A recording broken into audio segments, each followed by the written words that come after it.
ہو سکتا ہے کہ ان کی آواز پہچان گئے ہوں کہ یہ فلاں ہم کو کہہ رہا ہے اور وہ شخص قابل اعتبار ہے، اس لیے انہوں نے وہ جس چیز کے انتظار میں تھے اس کی آواز کسی کے بھی منہ سے سن کر فوراً اپنا رخ تبدیل کر لیا۔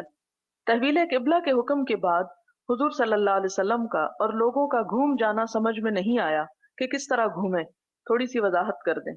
اس میں یہ تھا کہ آپ صلی اللہ علیہ وسلم اور صحابہ کرام کعبہ سے بالکل اپوزٹ ڈائریکشن پر، آپ یوں سمجھے کہ جیسے کعبہ اس طرف ہو اور بیت المقدس دائیں طرف، تو وہ سب لوگ دائیں طرف منہ کر کے نماز پڑھ رہے تھے۔ اب کیا ہوتا ہے کہ آپ صلی اللہ علیہ وسلم بیت المقدس کی طرف منہ کر کے نماز پڑھ رہے تھے، تو سب سے پہلے آپ اپنی جگہ سے ہٹ کر گھوم کر صفوں سے بالکل پچھلی صف کی طرف آ گئے اور اس کا منہ دوسری طرف کر دیا، یعنی اپنا منہ بالکل اس طرف کر دیا جس طرف آپ کی پیٹھ تھی، اور جو لوگ صفوں میں کھڑے ہوئے تھے وہ لوگ اسی طرح پلٹ گئے، گویا سب سے پچھلی صف سب سے اگلی صف بن گئی اور سب سے اگلی صف سب سے پچھلی بن گئی۔ تو اس طرح یعنی آپ صلی اللہ علیہ وسلم چلے لیکن باقی لوگ نہیں چلے۔ اب یہ کسی روایت میں نہیں ملتا کہ اس نماز میں عورتیں تھیں یا نہیں، لیکن اگر فرض کر لیں کہ عورتیں تھیں تو اس کا مطلب کیا بنتا ہے کہ عورتیں لامحالہ طور پر پھر ان اگلی صفوں سے نکل کر، جس طرح آپ صلی اللہ علیہ وسلم اگلی طرف آئے اور وہ گھوم کر پیچھے چلی گئی ہوں گی، لیکن اس دوران نہ کوئی بولا، نہ کسی نے نماز توڑی اور نہ ہی کوئی ہلچل مچی، جس طرح ہمارے ہاں ہر دوسری چیز میں ہو جاتی ہے۔ پھر اسی طرح سوال ہے کہ حدیث 16 میں مرہ علی رجل من انصار اور حدیث 30 میں مرہ علی اہل مسجد اور ایک جگہ مرہ بے آیا ہے، سب کا ترجمہ کے برابر سے یا کے پاس سے ہوا، کیا مرہ علی اور مرہ بے سے فرق نہیں پڑے گا؟ نہیں، اس سے فرق نہیں پڑے گا۔ اس کا معنی یہی بنتا ہے کہ اس کے قریب سے یا اس کے اوپر سے، اور علی یہاں بمانا ہے اس کے پاس سے۔ حدیث 42 میں ہشام لفظ آیا جبکہ ہمارے اکثر حشام کا تلفظ پایا جاتا ہے، کیا یہ غلط العام ہے؟ جی ہاں، حشام غلط العام ہے، اصل اس کا تلفظ ہشام ہی ہے اور اس کا معنی ہے سخاوت۔ ایک سوال ہے کہ ایمان کا یہی حال رہتا ہے کہ وہ بڑھتا بھی ہے اور گھٹتا بھی ہے یہاں تک کہ وہ اپنے زور کو پہنچ جائے، حتیٰ یتمہ کے الفاظ ہیں، اس سے کیا مراد ہے؟ اس سے مراد یہ ہے کہ جب انسان ایمان میں نیا نیا داخل ہوتا ہے تو اس کے اعمال سٹیبل نہیں ہوتے، ڈاواں ڈول ہوتا رہتا ہے، یعنی پختگی نہیں ہوتی، یہاں تک کہ پھر ایک ایسا لیول آ جاتا ہے انسان کا کہ جہاں پر وہ ایمان کے ایک بڑے درجے کو پہنچ جاتا ہے۔ یتمہ کا مطلب ہوتا ہے وہ درجہ جس پر پہنچ کر انسان کے لیے برائی کرنا مشکل ہو جائے اور نیکی کرنا آسان ہو جائے۔ لیکن اگر نیکی کرنا مشکل ہو رہا ہے اور برائی کرنا آسان لگ رہا ہے تو اس کا مطلب ہے کہ ایمان کا بھی بہت ہی نچلا درجہ ہے، لیکن یہ نہیں کہا جائے گا کہ ایسا شخص بے ایمان ہے، ایمان تو ہے لیکن نچلے درجے پہ ہے۔ اگر مرد جنازے کے پیچھے جاتا ہے اور اس کو 2 قرات کا ثواب ملتا ہے، لیکن عورتیں کیا کسی طرح مردوں کے ساتھ ان کے برابر ثواب حاصل کر سکتی ہیں؟ جی ہاں، آپ دیکھیں کہ جس گھر میں جنازہ ہوتا ہے اس میں صرف کام یہی نہیں ہوتا کہ مردے کو جا کے دفنا دیا جائے، اس گھر میں پیچھے بھی بہت سے کام ہوتے ہیں۔ جنازہ تو مرد آپ کو پتا ہے کہ آخری وقت میں آ کے اٹھاتے ہیں، اس سے پہلے جتنے انتظام کرنے وہ عورتیں ہی کرتی ہیں، نہلانے میں عورتیں شامل ہوتی ہیں، میت جب اٹھا لی جاتی ہے تو پیچھے گھر کے کتنے کام ہوتے ہیں، اگر وہ اللہ تعالیٰ کی رضا کے لیے اور بغیر کسی پہ احسان جتائے وہ سارے کام کر رہی ہیں تو وہ بھی مردوں کے ثواب میں شریک ہے۔ حدیث نمبر 48 میں نہ تو حضور کا کوئی قول بیان کیا گیا، نہ فعل، نہ حضور کی کوئی اپروول، پھر اسے حدیث کیسے کہہ سکتے ہیں؟ آپ کے حالات تو ہیں نا، آپ کو یاد ہوگا پہلے دن میں نے حدیث کی تعریف میں یہ بتایا تھا کہ آپ کے اقوال، افعال اور حالات بھی حدیث میں شمار ہوتے ہیں۔ حدیث کے ان الفاظ کو ایکسپلین کر دیں۔ جو شخص شبہ کی چیزوں میں پڑ گیا اس کی مثال اس چرواہے کی ہے جو بادشاہ کی چراگاہ میں آس پاس چرا رہا ہے اپنے جانوروں کو، قریب ہے کہ جانور اندر منہ مار دے۔ مراد یہ ہے کہ جیسے وہ حدیث تھی کہ حلال بالکل واضح اور حرام بھی واضح ہے، لیکن ان دونوں کے درمیان کچھ ایسی چیزیں جن پہ واضح لائن نہیں کھینچی گئی، ان چیزوں کو وسعت کے لیے چھوڑ دیا گیا ہے، لیکن انسان کسی بھی ایسی شک والی چیز کو اختیار نہ کرے کہ جس کی وجہ سے اس کو حرام کے اندر پڑنے کا اندیشہ ہو۔ یعنی آپ آگے بھی پڑھیں گے جیسے سد ذرائع فقہ میں ایک اصول ہے کہ ایسے دروازے بھی بند کر دو جہاں سے فتنہ یا فساد کا اندیشہ ہو یا کسی حرام میں پڑنے کی۔ مثلاً آپ ذرا تصور میں لائیں کہ ایک شخص کا کھیت ہے اور آپ ایک جانور لے کے اس کھیت کے بنیری پہ یا اس کے کنارے پہ چل رہے ہیں، تو آپ جانور کو کب تک روکیں گے کہ وہ دوسرے کے کھیت میں منہ نہ مارے اور اپنے میں سے ہی کھائے؟ کیونکہ وہ تو جانور ہے۔ انسان کے اندر جو جانور بیٹھا ہوا ہے اس کی خواہشات، اس کو بھی روکنا مشکل ہوتا ہے جب انسان بالکل حرام کے ساتھ ساتھ کنارے کنارے چل رہا ہوتا ہے کہ کسی وقت بھی وہ اندر جا سکتا ہے۔ مراد یہ کہ ایسے خطرے والی جگہوں سے اپنے آپ کو بچانا چاہیے۔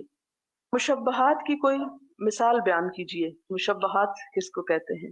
مشبہات اور شبہات یعنی وہ چیزیں شبہ میں ڈالنے والی ہیں. مشبہات وہ چیزیں ہوتی ہیں کہ جس کی علت یا حرمت واضح طور پر قرآن اور سنت سے ثابت نہ ہو، یعنی انہیں نہ حرام کہا گیا اور حلال بھی انہیں نہ کہا گیا ہو، یعنی بیچ کا راستہ. ایسی چیزوں میں پڑھنے سے اس لیے منع کیا گیا کہ کہیں انسان حرام میں داخل نہ ہو جائے، جس کی مثال چراگاہ سے دی گئی کہ اگر کوئی شخص چراگاہ کے ساتھ ساتھ چلتا ہے تو بیچ میں بھی پڑنے کا اندیشہ ہے، پاؤں پھسلنے کا ڈر ہے. تو حرام کے قریب نہیں رہنا چاہیے کہ اس طرف نہ چلے جائیں، بلکہ اس سے جتنا دور ہو سکیں. اور اس حدیث میں یہ کہ جو دور ہوگا وہ اپنی عزت بچا لے گا.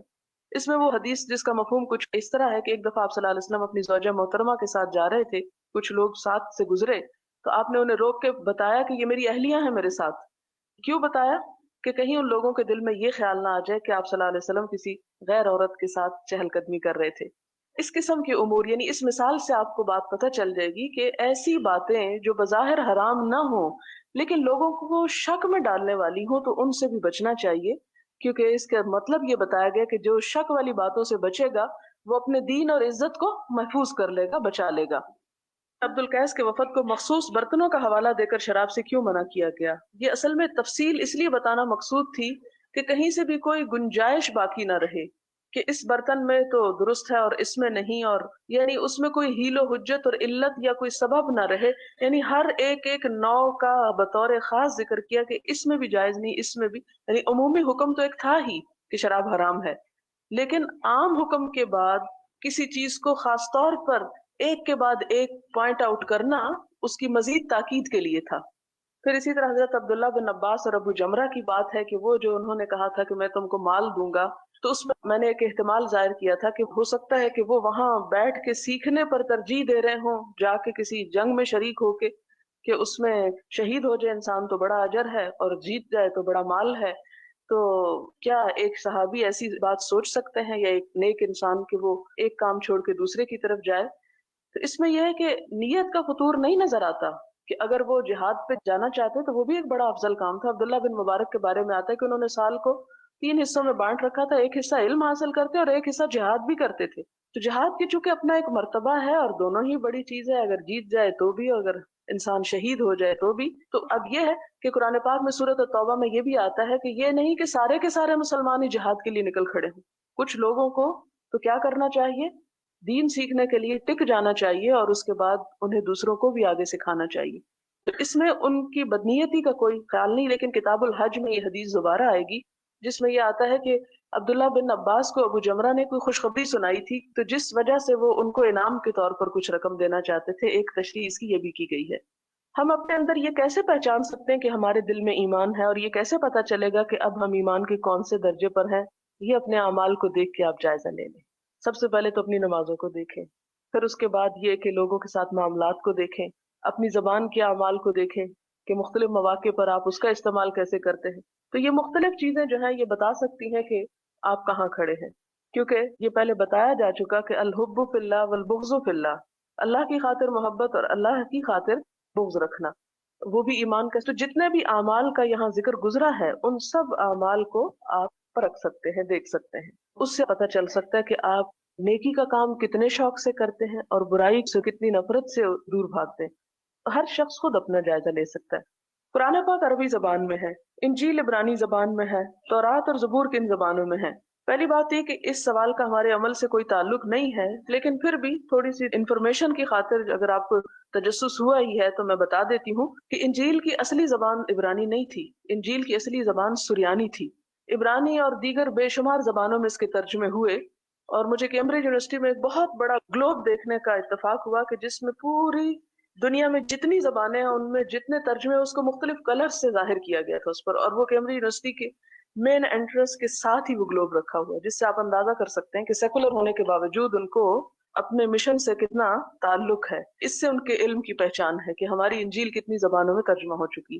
اسی طرح آپ دیکھتے ہیں کہ تورات کی جو زبان تھی وہ عبرانی ہے، اور اب تک جیوز کی زبان جو ہے اتنی ریلیجس لینگویج وہ ہیبرو کو ہی سمجھتے ہیں، عبرانی یا ہیبرو. اور زبور جو ہے اس کی اصل زبان کا معلوم نہیں. کہا یہ جاتا ہے کہ یہ داؤد علیہ السلام کی ہمز ہیں اور 114 حمد پر مشتمل ہے ہمز.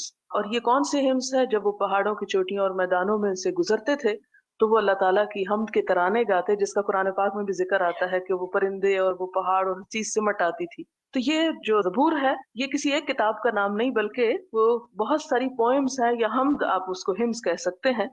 اسلام میں امر بالمعروف اور نہیں عن المنکر کا حکم ہے. دوسرے ہم لوگ آج کل علم بھی حاصل کریں، لیکن یہی علم یا نصیحت ہم دوسروں کو کرتے ہیں جو نہیں جانتے، تو وہ کبھی برا مانتے ہیں. نصیحت کب اور کیسے کرنی چاہیے کہ لوگ برا نہ مانیں؟ آپ دیکھیں کہ نصیحت کرنا جو ہے یا ایک تبلیغ کرنا جو ہے یہ ایسا ہی ہے جیسے ایک ڈاکٹر اور ایک مریض کا تعلق ہوتا ہے. یعنی لوگ بیمار ہیں، گناہوں سے بیمار ہوئے ہوئے ہیں یا غلط کام کر کے پریشان ہیں. اب آپ کیا ہیں؟ آپ ان کے معالج ہیں. تو معالج کو علاج کرنے سے پہلے سیکھنا چاہیے کہ علاج کیسے کیا جاتا ہے. اگر ہر شخص اٹھ کے آپریشن شروع کر دے تو ظاہر ہے وہ دوسروں کو فائدے کے بجائے نقصان ہی کرے گا. تو اس لیے صبر و تحمل کے ساتھ پہلے اچھی طرح جان لیں، سمجھ لیں. اور ابھی جیسے پہلے دن میں نے الہدا کی بچیوں کو یہ تلقین کی تھی کہ آپ جب تک پڑھ رہے ہیں صرف آپ کا عمل ہی تبلیغ کے لیے کافی ہے. یہ اگلی سٹیج آئے گی کہ جب آپ زبان بھی کھولیں گے. ہاں، اگر کوئی آپ کو پوچھے کچھ تو جو آپ جانتے ہو اتنا بتا دیں، لیکن ہر چیز میں ٹانگ اڑانے کی کوشش نہ کریں کہ دو لوگ بات کر رہے ہیں اور آپ کو کوئی پوچھ نہیں رہا اور آپ یہ جتانے کے لیے کہ جب آپ دین پڑھنے والے ہو گئے ہیں آپ دخل اندازی شروع کر دیں. اس طرح کے کاموں سے پرہیز کریں. بہترین طرز عمل مومن کا کیا ہے، جو شاید آپ نے پیچھے پڑھا ہی ہو، کہ اگر اس سے پوچھا جائے تو وہ حاضر ہے، لیکن اگر اس سے نہیں پوچھا جاتا تو وہ مستغنی ہے. اور جہاں مناسب موقع ہو وہاں کرے. پھر آپ دیکھیں کہ ایک ڈاکٹر اپنے پیشنٹ کے مرض کو پہلے سمجھتا ہے، پھر اس کو دوا دیتا ہے. ہم بعض اوقات مسئلہ سمجھتے ہی نہیں کہ دوسرا شخص پوچھ کیا رہا ہے یا اس کا پرابلم کیا ہے، اور اس کو ادھر ادھر کی نصیحتیں شروع کر دیتے ہیں، ڈوز دینا. تو یہ چیز جو ہے یہ نقصان دہ ہوتی ہے. اور اس میں یہ ہے کہ اب چونکہ یہ سبجیکٹ نہیں ہے، اس لیے تھا تو ریلیونٹ کوشچن، لیکن چونکہ اس لحاظ سے ریلیونٹ تھا کہ آپ جا کے دوسروں کے لیے ایک مصیبت نہ کھڑی کر دیں، تو اس لیے نصیحت کرنا یہاں ضروری تھا. وآخر دعوانا ان الحمد للہ رب العالمین. سبحانک اللہم وبحمدک نشہد ان لا الہ الا انت نستغفرک ونتوب الیک. والسلام علیکم ورحمۃ اللہ وبرکاتہ. چلیں بریف سی حدیث انشاءاللہ پڑھ لیتے ہیں کلاس کے اختتام پر. حدیث نمبر 57. حدثنا مسدد قال حدثنا يحيى عن اسماعيل قال حدثني قيس بن ابي حازم عن جرير بن عبد الله قال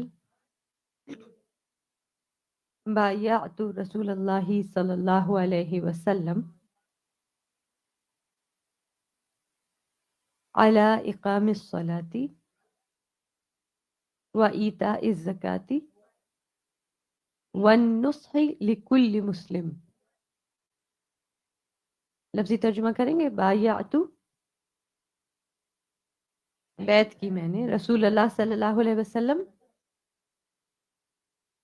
علی اقام الصلاۃ و ایتاء الزکاۃ والنصح لکل مسلم، ہر مسلمان کی خیر خواہی پر. جزاک اللہ خیر. سبحانک اللہم وبحمدک اشہد ان لا الہ الا انت استغفرک و اتوب الیک. السلام علیکم و رحمۃ اللہ وبرکاتہ.